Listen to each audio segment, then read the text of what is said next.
Coming home,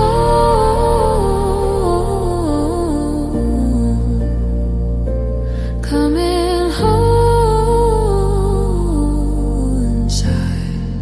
I remember who I am.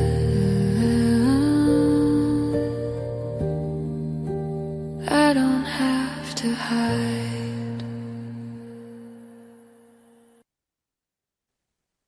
Welcome to SOS for the Soul, Coming Home. This show is all about you coming home to who you are truly. I'm your host, Jennifer Elizabeth Masters. I am so glad to be here. I think it's been about 4, maybe 5 years since we did this SOS for the Soul, and we are returning right before the Mercury retrograde. I am a transformational teacher, trauma recovery guide, not goat.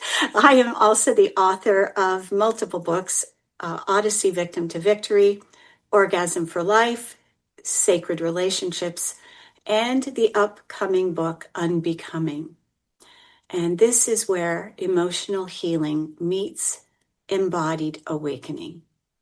Each week, we're going to be exploring what it takes to dissolve trauma, reclaim your inner authority, and remember who you are beneath the survival patterns so that you can live with clarity, confidence, deep self-trust, and peace.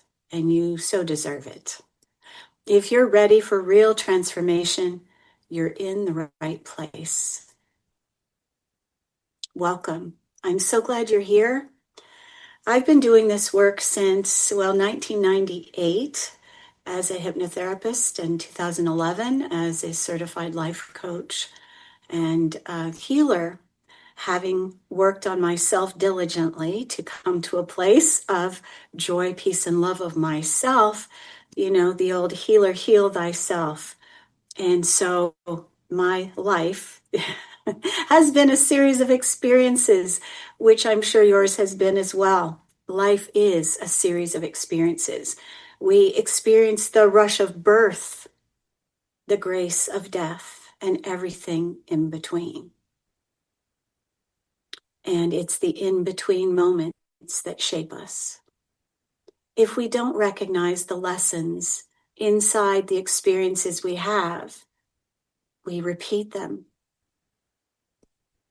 And I can tell you about some of my repeats. Sometimes that repetition shows up in relationships like mine, like it did for me. Sometimes in jobs, you might find yourself leaving one job, going to another, and finding yet another boss that treats you the same, or coworkers that treat you the same. It can also show up in money or lack thereof, the stop-start.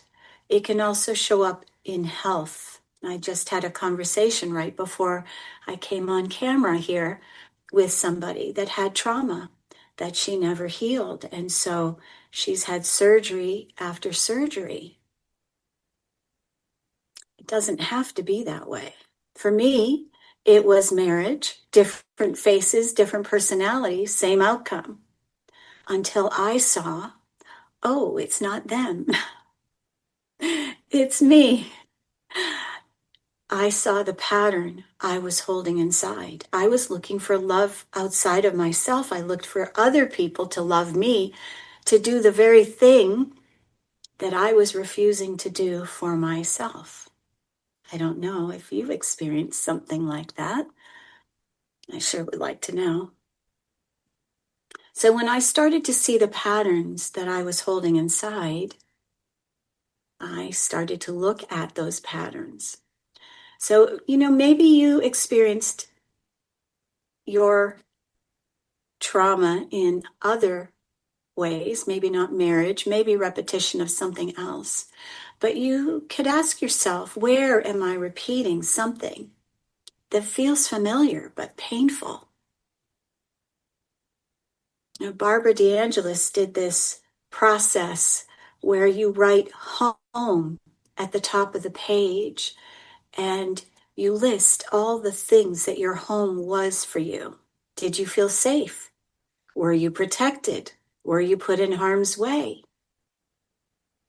And then you cross off home and put relationship or relationships. Were your relationships the same? And so if we find someone, we meet them and it feels like home, maybe that's not the best relationship if you've had lots of childhood trauma. Here's some questions you could ask yourself. What did I learn about love as a child? Was approval earned? Did I feel safe being myself? Do I still live in reaction to someone who no longer has power over me? Let's just take a nice deep breath. Let that settle. So as you breathe in, we're going to start regulating as we go through. Take a nice deep breath and allow your shoulders to relax, your neck to relax, your back to relax. Breathe in again. This radio show, SOS, is not about blame, it's about awareness. Once we start shining the light of awareness, things cannot stay the same. Awareness is power. That's how it started for me. I started noticing how I was feeling, noticing how I was feeling in certain situations, noticing how I was projecting how I thought other people would receive me. And a lot of those projections are based on fears.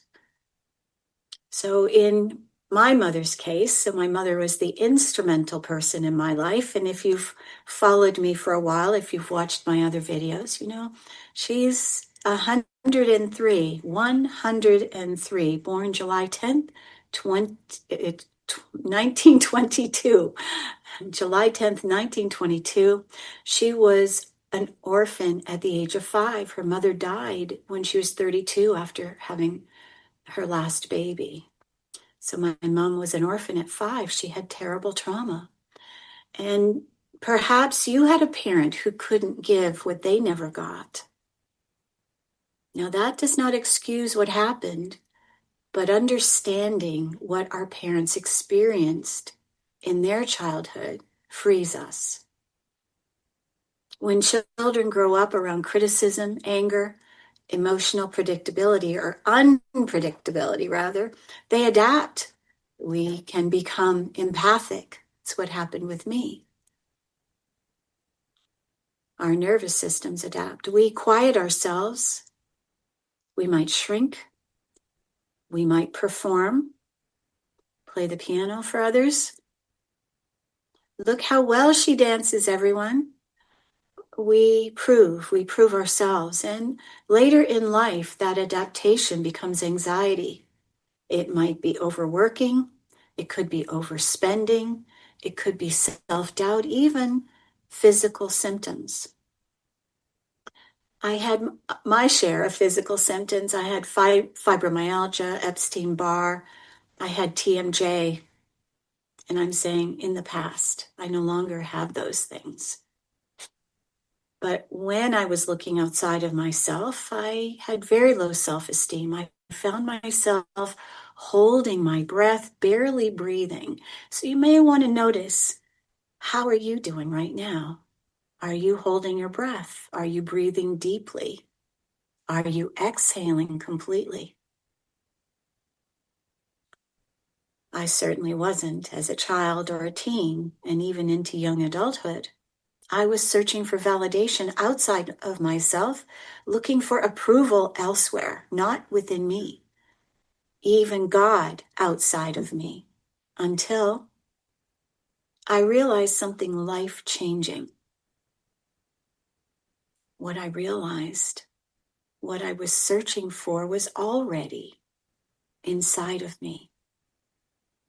Always, always, always.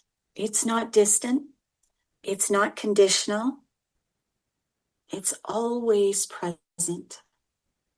And it is within you as well. Healing does not erase the past. it changes your relationship to it. You may adapt, you may work on yourself, and you may start to feel compassion for your parents. I do for mine. And this is where transformation begins. Step 1. Are you ready? Take a deep breath and exhale completely. So step 1, notice the pattern.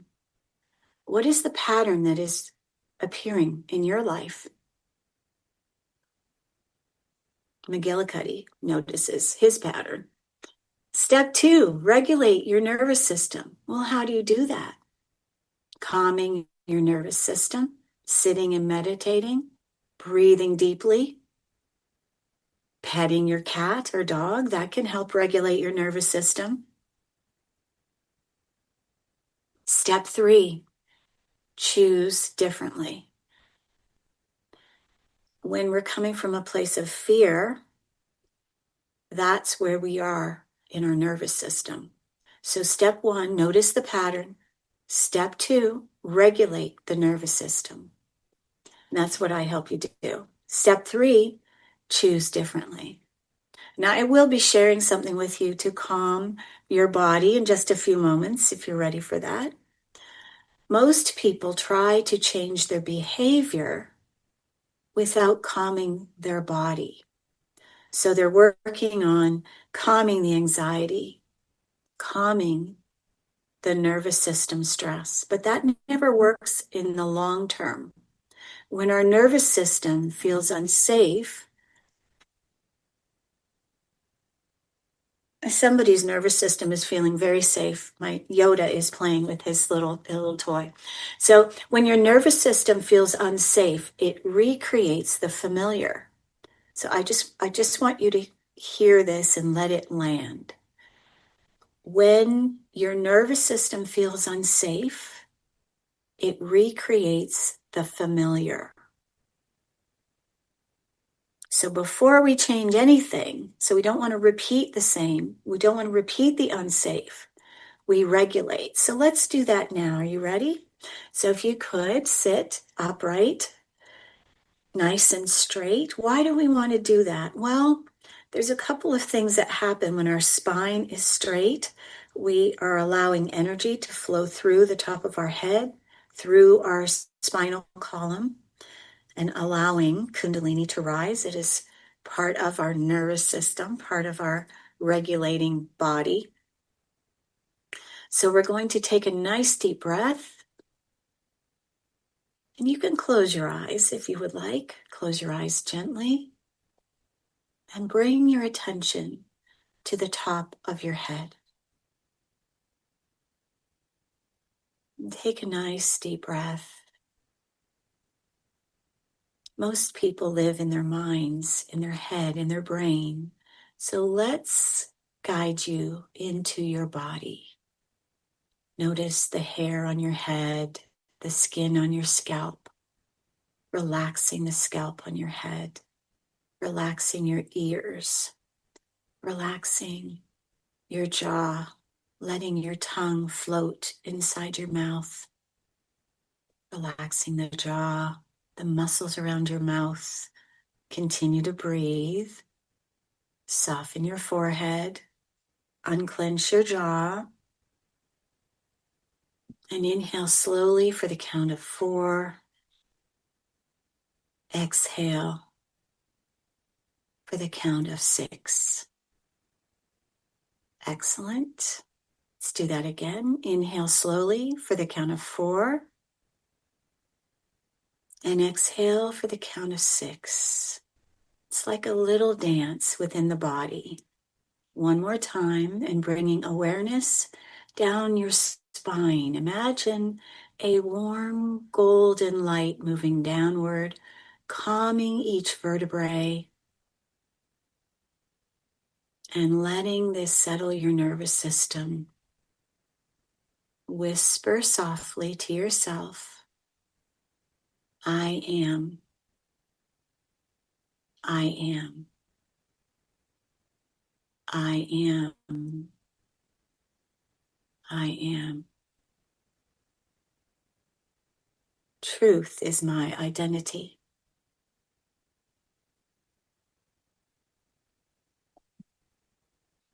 Now, feel your bottom on the seat that you're sitting on, your thighs sitting on the chair beneath you.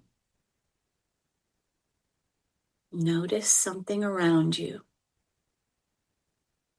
whether it's the birds chirping, crickets, breathing, feeling safe, feeling steady, feeling calm.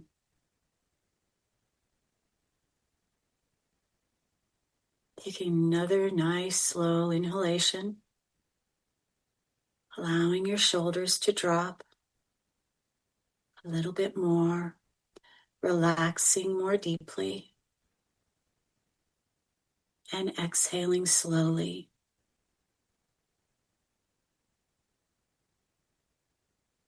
Breathing in peace and exhaling anything that no longer serves you. It could be fear, could be stress. Just let it go. Breathing in again, exhaling again, letting go of resentment, judgment. I just felt somebody's spine just go ding, a little adjustment there. Yeah, as an empath, I feel what you feel. Sometimes I feel it before you do. Calming, beautiful. One more nice deep inhalation and exhale. So I'd like to talk to you about my mother a little bit. I have come to a place of loving acceptance of my mother. Now, there was a time that was not true. I will say I'm not proud of that.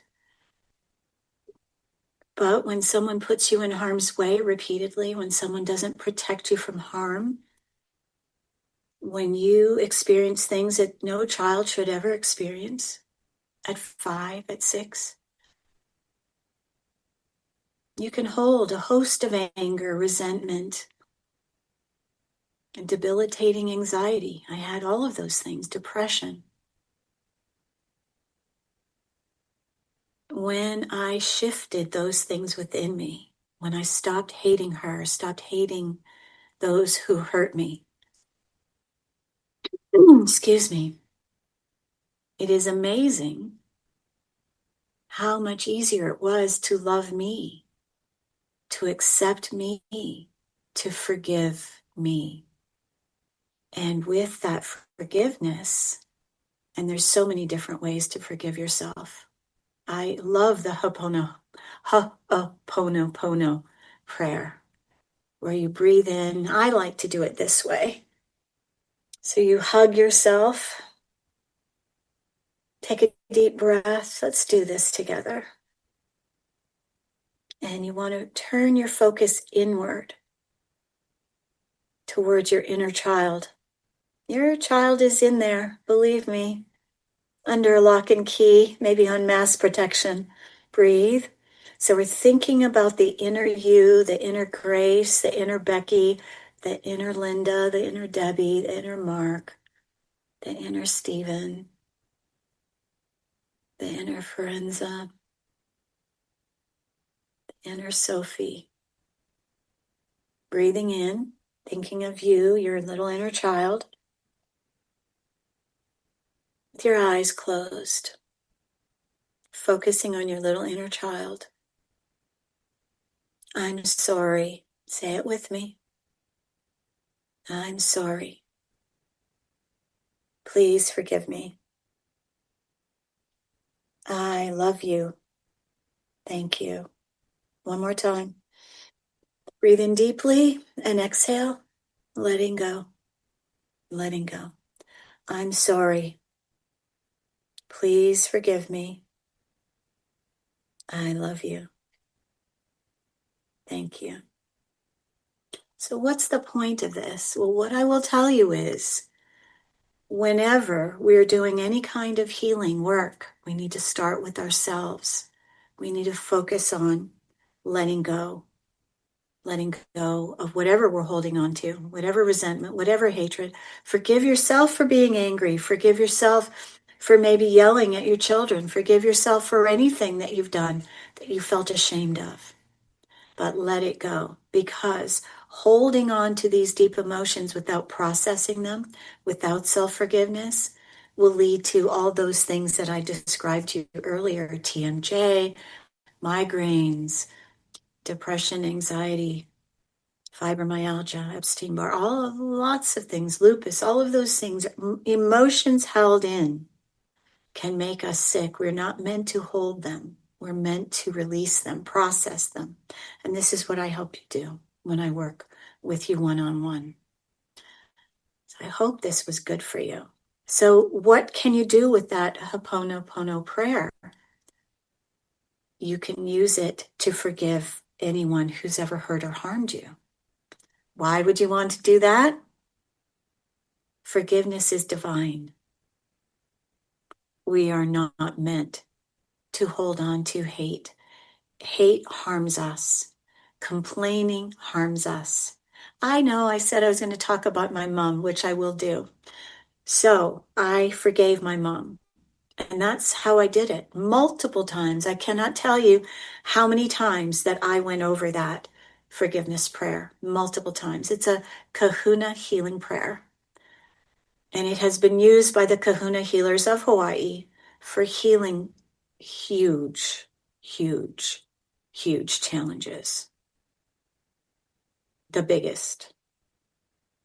And so forgiveness releases us from dragging a burden with us. So forgiving everyone, whoever has harmed you, releases you from carrying poison in your heart, poison in your body. It has been said that unforgiveness is like drinking poison, glug, glug, glug, glug, glug, drinking poison and expecting the other person to die.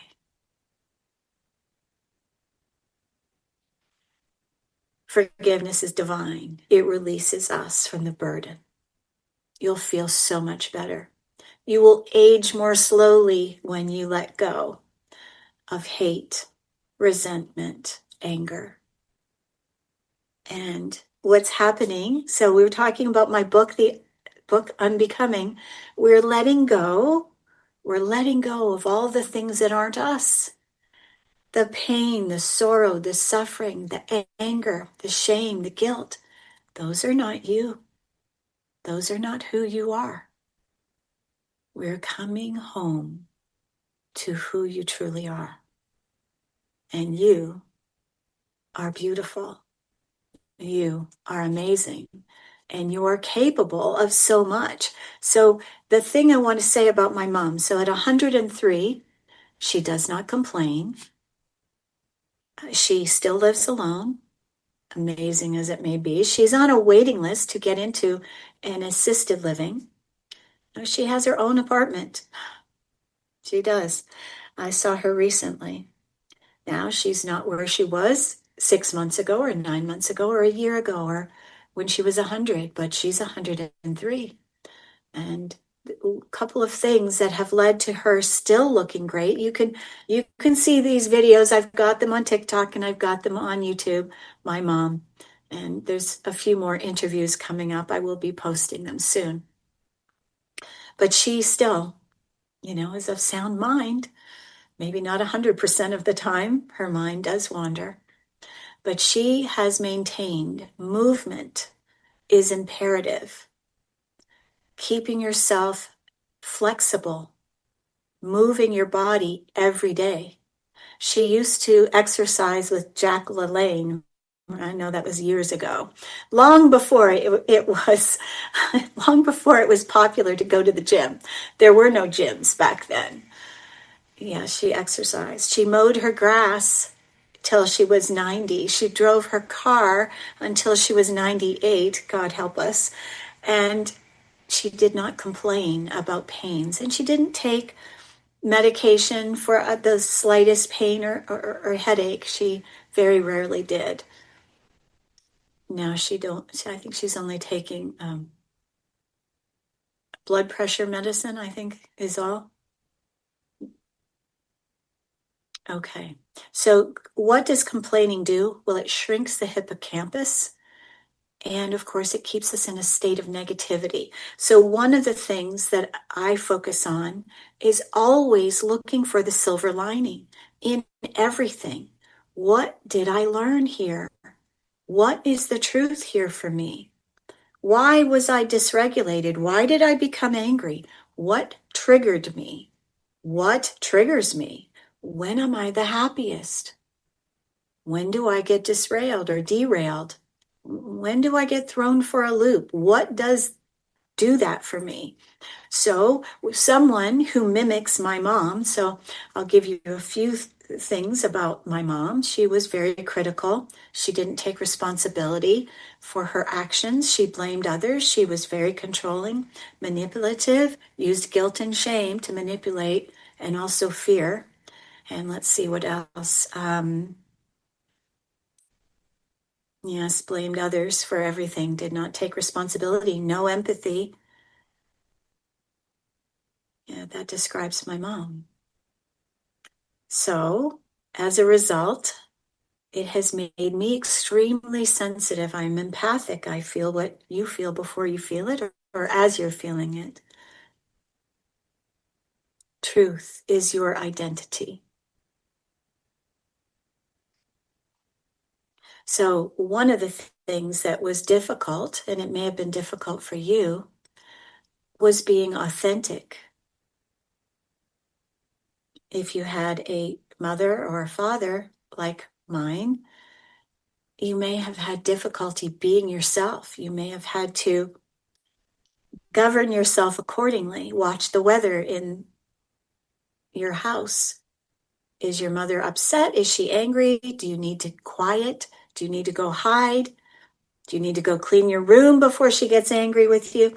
So there's all those things that govern us as children, where we become so sensitive to the environment around us that we guard against the next outburst because that's not safe.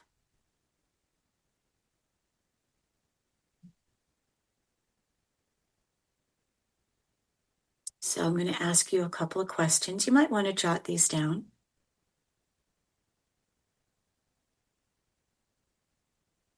When do I feel safe? When am I feeling the safest?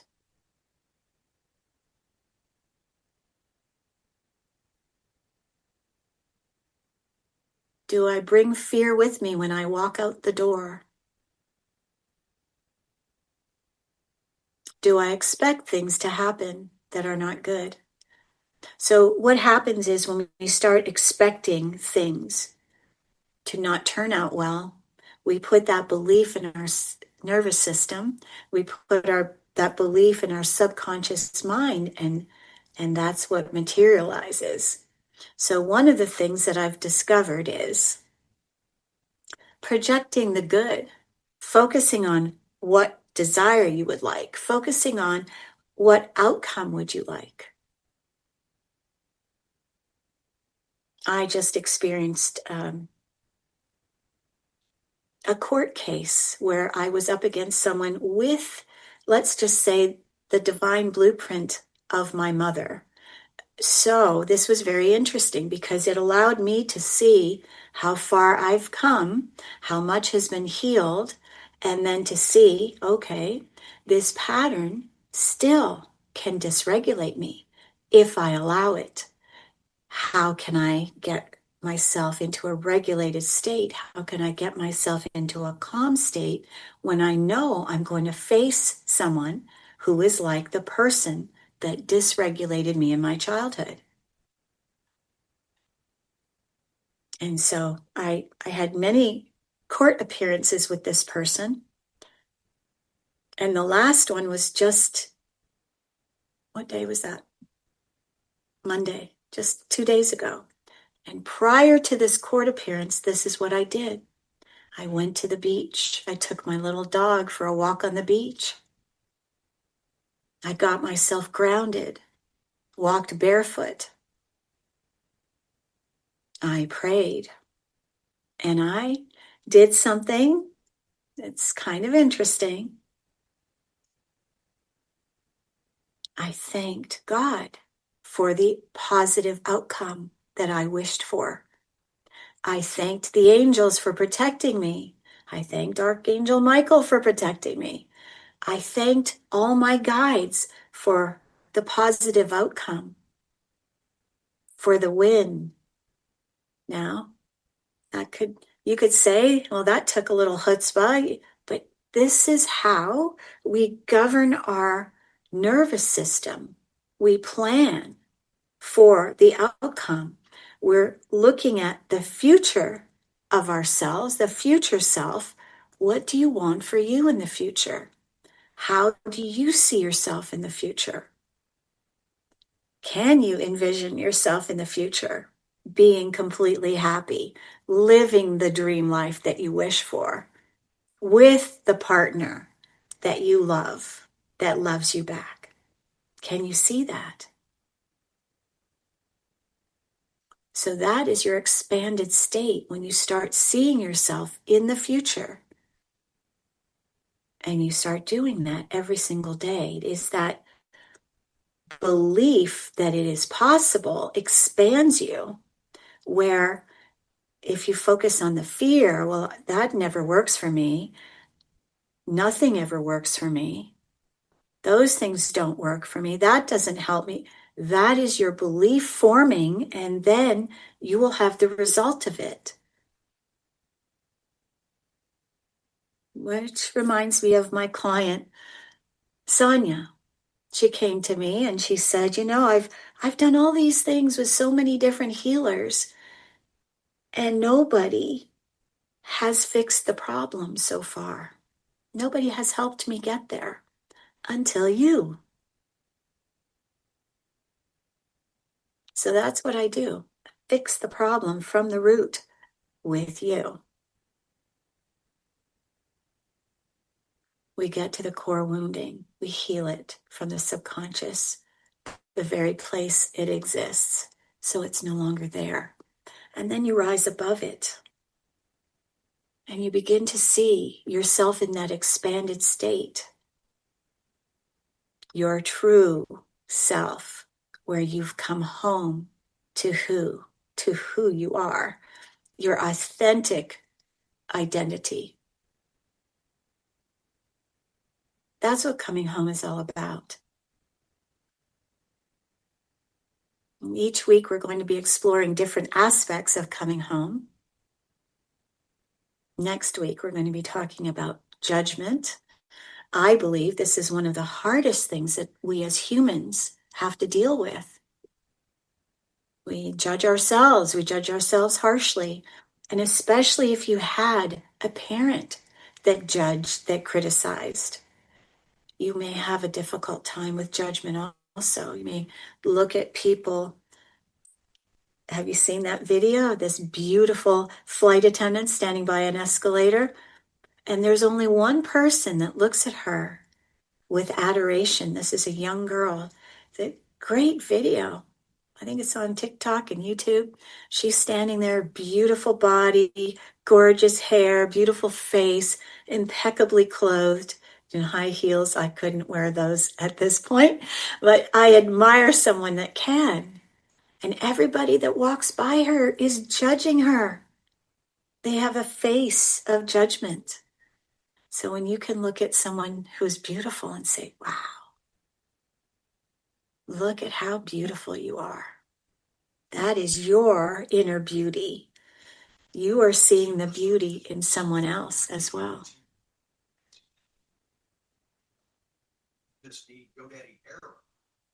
I'm going to shut this down. Hang on one second, everybody. Don't go anywhere.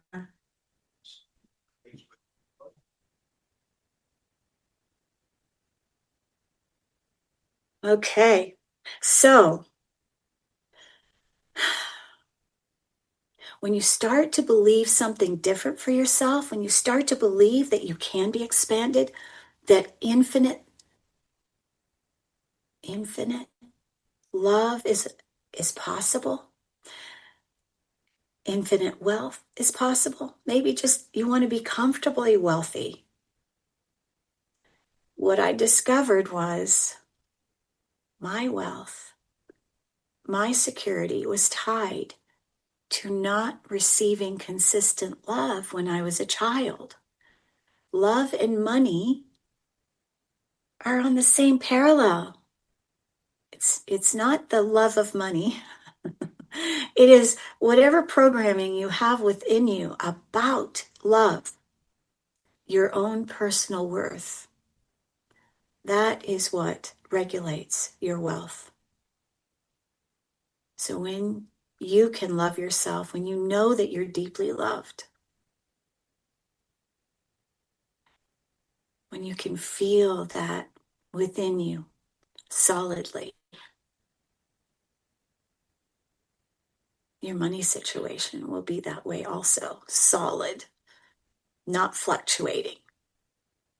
But if, you look at yourself in the mirror and you go, I'm 71, people. I'll take these glasses off. I'm 71. No facial surgery for me. I won't be doing that. I'm not into pain. So I love myself enough the way I am that I can love myself as I age. And that's key, the key ingredient to being happy with yourself as you age. Age is just a number. I still feel youthful inside. Inside me is an 18-year-old. How old are you inside? Ask yourself, how old is the inner Becky? How old is the inner Stephen? How old is the inner Sarah? How old are you inside? I'm 18. So when you look at yourself in the mirror, what do? Do you look at yourself and go, man, oh man, you still look great. You still have it. Because if you don't, you need to. Because you are wonderful, beautiful, and amazing. But you've got to believe it.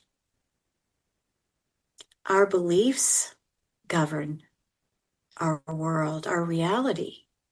How we believe about the world is what creates our reality.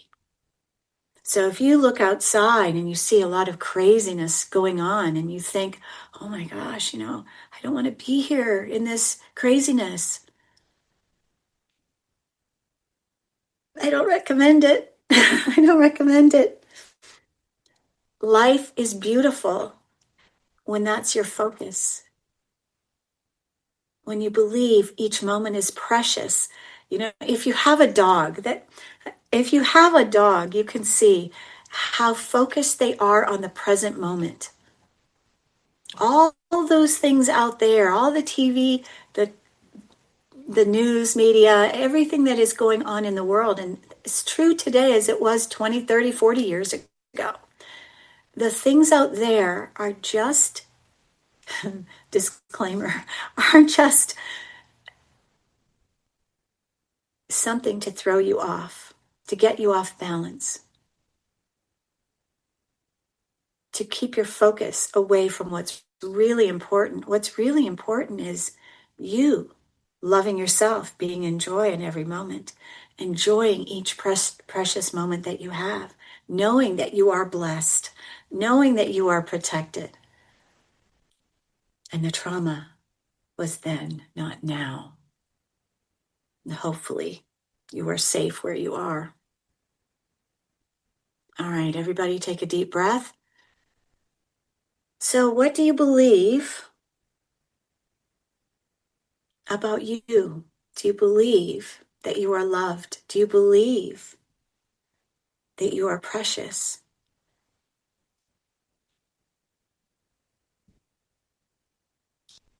Do you believe that it is possible to be happy, even though what happened in the past wasn't wonderful?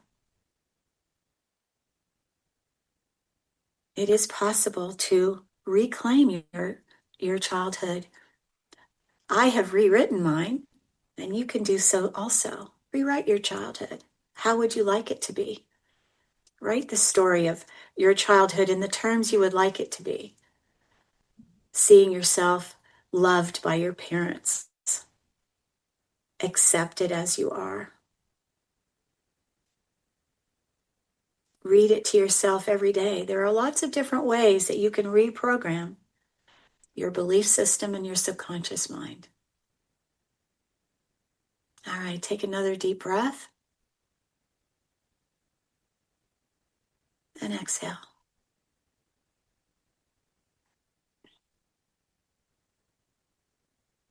So, yes, I do work one-on-one with people. I do. I also have courses. I have a Healing the Mother Wound course. I have an Inner Child Healing course. And you can go to my website, jenniferelizabethmasters.com, and get my free download, which will calm your nervous system. It's 9 minutes and 53 seconds. It is a beautiful recording that my daughter, who was very critical of a lot of my work, said it was my best MP3 that I've ever done. She had anxiety, terrible anxiety after a breakup, and she wasn't sleeping. And so she came over to my place, and I plugged her in with this audio. It's the same one that is on my website, free download at jenniferelizabethmasters.com. And she listened to it for about 2.5 minutes, and before long, she was out cold, sleeping soundly. I couldn't wake her up. She slept for hours, and I could not wake her. So it's free, my gift to you. I hope that you will avail yourself of that. It will calm your nervous system. You can listen to it whenever you feel upset, nervous, or afraid. So those things out in the world, I don't focus on. I believe things are as they need to be for us all to awaken, for everyone to get to this place of home within themselves, the authentic self, loving yourself completely instead of judging and criticizing who you are. So there's one more thing I'd like to share with you. It is my favorite Kundalini yoga meditation. And it is simply you, with your left hand, you're going to use the Gyan Mudra. This helps to calm the right and left hemisphere of the brain. And you can just place that in your lap. And with your right hand, you're going to put that in front of your chest, in front of your heart chakra, the middle of your chest. And what we're going to be doing is breathing in and breathing out, breathing in and breathing out. I'm going to start coughing in 1 second.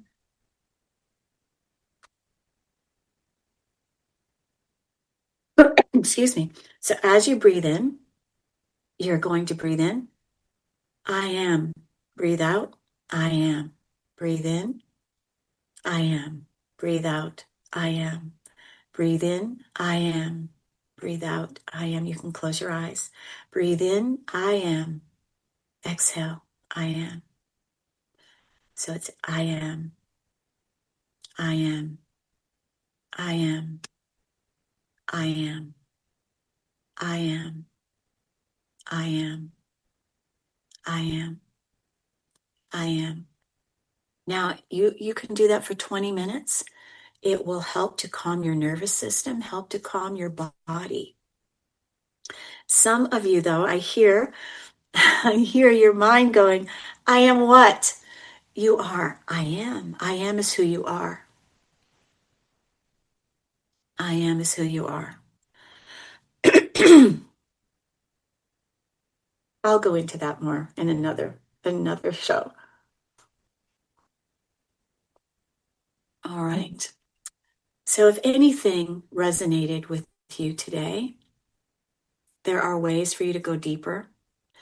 Healing the mother wound is one. The inner child healing is another. And of course, you can visit my website, and there are ways to book sessions with me there, jenniferelizabethmasters.com. And if you have any questions about what path is right for you, you can also email me directly. And that is jenniferelizabethmasters@gmail.com. And my book, Unbecoming, is going to be released later this year. It explores exactly what we're talking about here on this radio show, releasing the identities we built to survive and returning to who we truly are. And Odyssey Victim to Victory is available on Amazon. Orgasm for Life is there, as well as on Audible. That is a book about conscious relationships. Yes, I was guided. God told me, I was teaching self-love at the time, and God said, write a sex book. And I said, what? And God said to me, if you don't love sex, if you don't love sex, you don't love yourself. That is what God said to me. I was like, okay then. So it took me 4 years to have the courage to write that book, but it is very good. You'll enjoy it. It's quite funny, actually, in places, but it will also help you with a deeper, more connected, spiritually based, loving relationship with another. So you don't have to walk alone. There are many ways to get the help you need. So next week, we're going to be exploring coming home, judgment. Why do we judge? Why do we fear being judged? And what changes when we release it? I'll be joined by Reverend Katie. She's an United Methodist Church Reverend, and I'll be sharing more about what I've witnessed during my near-death experience, where there was no judgment at all. We are the ones who judge ourselves most harshly, and we don't have to. So what I recommend on that one is softening the way you look at yourself. I call it looking at yourself with shrewish eyes. And if I'm dating myself here, but there was a movie, The Taming of the Shrew, with Richard Burton and Elizabeth Taylor. And she was a shrew. You don't want to be a shrew to yourself. So soften the way you look at yourself. Don't look at yourself with such criticism and judgment. Look at yourself with adoration. Look at you. Look how beautiful you are. Those are the words that you reserve for someone you love and adore. You don't want to put yourself down and keep up what happened to you in your childhood. We're moving beyond that, right? So we don't have to judge ourselves harshly. So if something you heard today stayed with you, that is your nervous system recognizing truth. And until next time, I hope you will remember, healing isn't becoming someone new.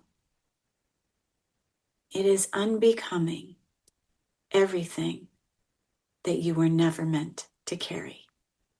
I hope to see you next week on SOS Coming Home. Thank you so much for being here. I'm so glad you're here. Coming home,